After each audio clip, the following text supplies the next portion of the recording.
મારી આ દુનિયાની માલપા હું દુબળો, મારી વસ્તી દુબળી, પણ મઠની માલપા બેઠેલી મારા કાળા તળાવના ટીંબે મારી દેવ ચામુંડા તું દુબળી નથી. આટલો સવાલ મોઢાની માલપાથી પૂરો થાય ને બાપ.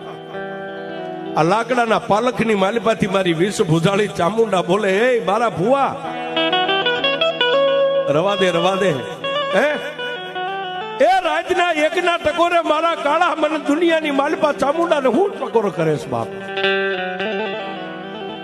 દાદા રાતના એકના ટકોરે મને હુતેલી નાગણીને જગાડ. હે આ ધુપેલીઓ મારી પેડલીએ મેકીને મઠની માલપાથી બહાર નીકળ અને ચારખંડ ધરતીની માથે એકવાર આંખ બંધ કરીને તારી આંખને ઉગાડ. અને જો દુનિયાના પડને વિંધી ન વહી જાવ તો તારી કાળા તળાવની ચામુંડા